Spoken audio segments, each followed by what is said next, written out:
देश की संसद में भारत के गृह मंत्री अमित शाह का एक बयान बड़ा तेजी के साथ कई दिनों से वायरल चला है, जिसमें वो कह रहे हैं कि अभी एक फैशन हो गया है, आम्बेडकर आम्बेडकर आम्बेडकर आम्बेडकर आम्बेडकर आम्बेडकर।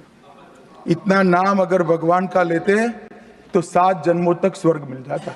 इतना अंबेडकर अंबेडकर रटना जैसे फैशन हो गया। अगर इतना भगवान को कहीं तुम लोग याद करते तो सातों जन्म स्वर्ग मिलता। फिलहाल इसी बयान को लेकर के इस समय विपक्ष बड़ा उग्र है कि इसमें कहीं न कहीं जो भीमराव अंबेडकर संविधान निर्माता के तौर पे जाने जाते हैं उनका कहीं न कहीं अपमान हुआ है।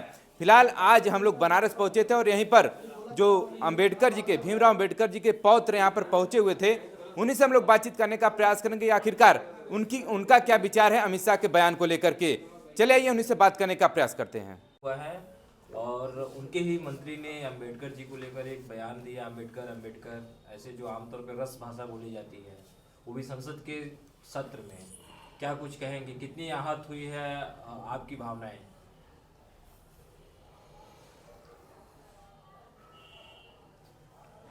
मेरा भी नाम भीमराव यशवंतराव अंबेडकर है। मैं डॉक्टर बाबा साहब अंबेडकर का पोता हूँ। 17 दिसंबर में जब पार्लियामेंट का सेशन चलते हुए उस सेशन में संविधान की बात मेंबर ऑफ पार्लियामेंट रखते हुए देश के होम मिनिस्टर अमित शाह जी ने जिस प्रकार पर बाबा साहब पर टिप्पणी की, जिस प्रकार उनकी बॉडी लैंग्वेज थी, बाबा साहब का अपमानित करने का उद्देश्य था, जो उन्होंने इंटेंशनली किया। नाती के नाम से, बाबा साहब के नाती के नाम से मैं उनका निषेध व्यक्त करता हूँ। बाबा साहब के बारे में उन्होंने पढ़ा नहीं, क्योंकि उनकी शिक्षा मुझे नहीं लगती ज़्यादा होगी होम मिनिस्टर की। बाबा साहब ने देश के लिए क्या काम किया है, schedule caste, SC ST OBC आदिवासियों के लिए क्या काम किया है, उनको जानकारी नहीं होगी। 1940 के बाद टिल महापरिनिर्वाण दिन तक बाबा साहब ने देश की सेवा की है, देश के बारे में सोचा है, देश कैसा प्रगत हो जाएगा ये बाबा साहब ने देखा है, और उसका सभी दस्तावेज आज बुक में अवेलेबल है, लिखित स्वरूप में उनके बुक्स आए हुए हैं। The maker of modern India, देश के आधुनिक निर्माता करके बाबा साहब को आज मान्यता मिली है। बाबा साहब को मानने वाले जो करोड़ों के बाबा साहब के अनुयायी हैं इस देश में, उन्हें काफ़ी ठेस लगी है, और इसी कारण पूरे देश भर में, ना उत्तर प्रदेश, पूरे देश भर में होम मिनिस्टर का निषेध चल रहा है। मांग कर रहे मोदी जी से, जो प्राइम मिनिस्टर है, मिनिस्ट्री से इनको हटा दो, क्योंकि उन्होंने बाबा साहब का अपमान किया है। ये हमारी मांग है।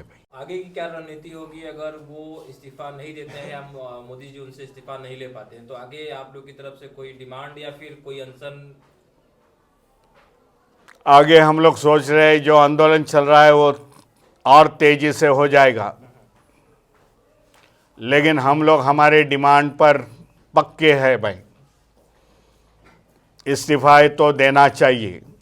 भाजपा पर लगातार आरोप लगते हैं कि संविधान खत्म कर देंगे, और दूसरी तरफ लोकतंत्र की में संविधान की दुहाई दी जा रही है, और इसके बावजूद भी मुकदमा नहीं दर्ज किया गया अमित शाह के खिलाफ दिल्ली में, जबकि लगातार प्रयास जारी रहा वकीलों का। फिर तो क्या संविधान खतरे में है? देश संविधान पर 2014 से नहीं चल रहा है। 2014 से पंतप्रधान मोदी जी बैठे हुए प्राइम मिनिस्टर करके। ये मैं नहीं बोल रहा हूँ,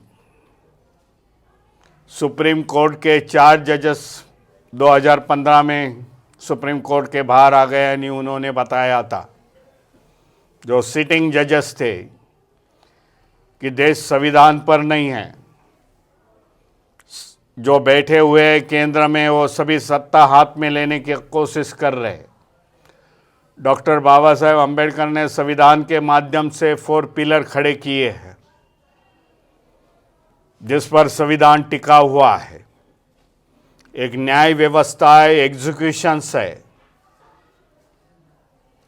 कैग की व्यवस्था है, auditor general of India, election commission है। ये सभी को स्वतंत्र रीत्या काम नहीं किया जाता है, उन पर दबाव है। इसीलिए संविधान पर देश नहीं चल रहा है। कई उसके मामले हैं भाई। ये तो हमारी कई वर्षों की मांग है भाई, संविधान पर देश चलना चाहिए, लेकिन ऐसा नहीं हो रहा है। चलो, जय भीम। तो अभी आपने संविधान निर्माता भीमराव अंबेडकर के पौत्र को सुना कि आखिरकार जो उनके पौत्र हैं भीमराव यशवंतराव अंबेडकर, उनकी बातों को आपने सुना, किस प्रकार से उन्होंने अपना जवाब दिया इस विरोध प्रदर्शन को लेकर के, जो उन्होंने समर्थन भी किया कि कहीं न कहीं जो अमित शाह ने इस तरह का अपमानित किया है भीमराव अंबेडकर जी को, कहीं न कहीं वो अपमानित किया है, ये भी मानते हैं। फिलहाल विपक्ष हमलावर है, चाहे वो राहुल गांधी हों, चाहे प्रियंका गांधी हों, सभी लोग इस बात का लेकर के विरोध जगह जगह चल रहा है। फिलहाल अब बहुजन समाज पार्टी के भी जो कार्यकर्ता हैं वो भी सड़क पर उतर चुके हैं। फिलहाल इस पूरी घटनाक्रम को लेकर के आप क्या सोचते हैं, और जो संविधान निर्माता भीमराव अंबेडकर जी हैं उनके बारे में आप क्या सोचते हैं, कमेंट करके जरूर बताइएगा।